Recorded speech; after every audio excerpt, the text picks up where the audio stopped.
Hey guys, welcome to my channel today. Thank you so much for stopping by. In this video we'll be sewing this dress that you can see on your screen. So this is the continuation video of the last tutorial that I uploaded. I decided to change the down part of my dress by making it these 3-step gathers instead of the regular one gathers. I wanted this for mine, so that is the difference between the dress on the thumbnail and mine. Is just the base. So if you don't want what I did for mine, you can just go ahead and cut out your fabric and gather it around the waistline. Okay, so in the last tutorial we went ahead to cut out the cup by using the slash and spread method. So what I'll do now is to gather the cup to fit into the lining piece like I mentioned earlier. But before we do that, we are going to cut the center part. So my fabric is folded into two, my lining is also folded into two, and I placed my pattern paper. I used my pin to hold it down. So what I'll do now is to add half an inch on this upper part.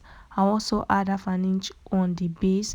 After doing that, I'll go ahead and cut. So remember, the center front should be on fold. After cutting, you're going to have two pieces, one for the main piece and one for the lining piece. I'll go ahead and open that up for you guys to see.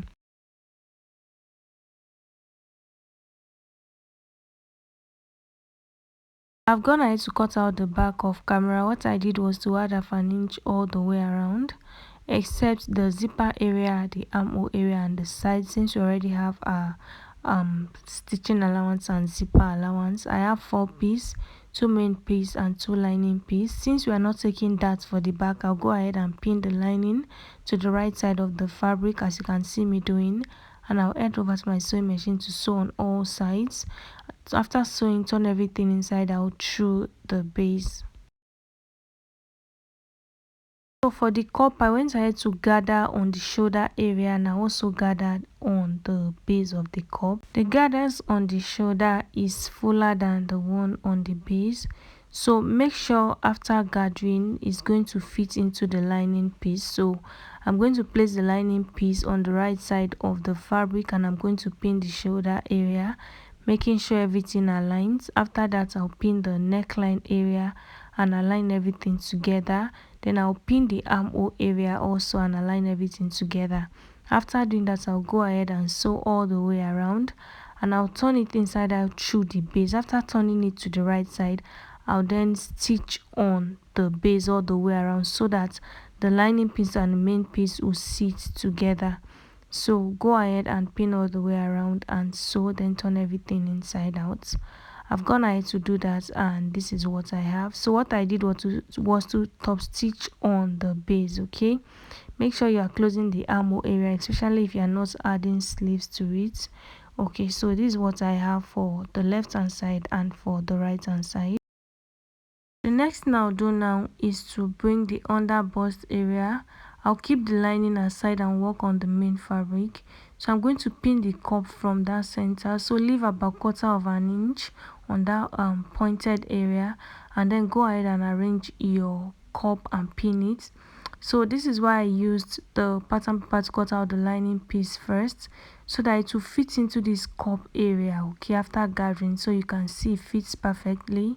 I'll also go ahead and pin this other one, so you can decide to overlap the two cup, but I'm going to just pin them side by side, as you can see. After pinning all the way around, I'll head over to my sewing machine to sew, following the shape that I have on the cup area. Before fixing the cup to the under bust area, if you want to add boning to the under bust area, you can go ahead and create your channel for your boning first of all before you sew the cup to the under bust. After sewing the cup to the under bust area, this is what I have.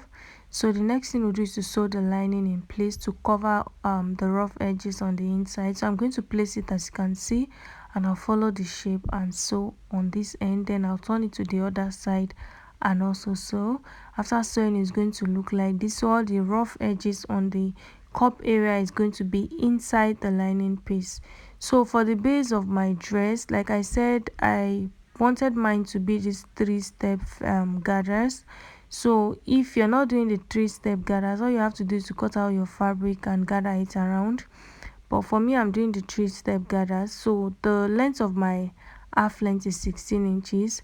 while the fabric that will complete the length of my dress is 20 inches. So my full dress length is 36 inches. I have 16 inches for the upper part and I have 20 inches for the lower part. So the longest gathers there is 20 inches. The one on top of that one is 15 inches, and then the last one is about 10 inches. I hope you guys are not confused. So this is the third and second step, and this is the first step. The first step is 2 inches. So to know the amount of fabric you'll be needing for your gathers, the first step for me is 2 yards, that is 36 in 2 places. The second step is 3 yards, that is 36 in 3 places, while the third step is 4 yards, 36 in 4 places. So if you have enough fabric, you can use more than that. Okay, so what I'll do is to head over to my sewing machine to gather on the upper part all the way, and I'll hem the lower part. I'll do the same thing for the 3 steps, sorry.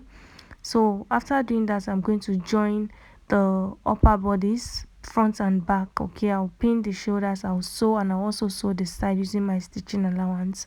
So I've gone ahead to gather all the way around. After gathering them separately, I place them on each other and I just stitch them together, so it's easy for me to join it to the upper bodice. So this is what I have. Next thing I'm going to do now is to pin this on the upper bodice. So make sure you measure around the waist area of the upper bodice. That is how you are going to gather the lower bodice to fit. What I'll do now is to pin all the way around. So arrange everything in place and then pin before you sew. And if you want to add a sleeves to your dress, you can go ahead and cut out your sleeves and sew it to your dress. I don't have enough fabric to cut out the sleeves. The sleeves on the thumbnail is a tiny puff sleeve, so you can do that or do any sleeves of your choice.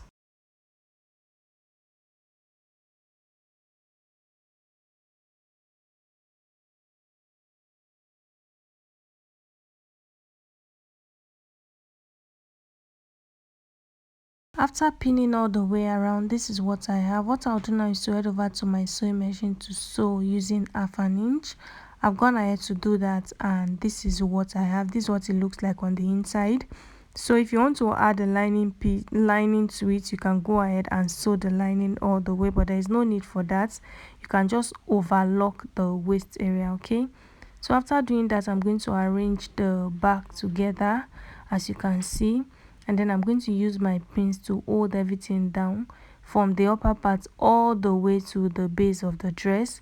Then you're going to figure out where you want your zipper to stop. After doing that, you're going to sew close the remaining part of the dress. Okay, then you go ahead and fix your zipper, and the last thing you do is to hem the base of the dress. And yeah, that is all for this tutorial. I hope it was helpful. Don't forget to like this video, leave your questions in the comment section. Thank you so much for watching. See you in the next one.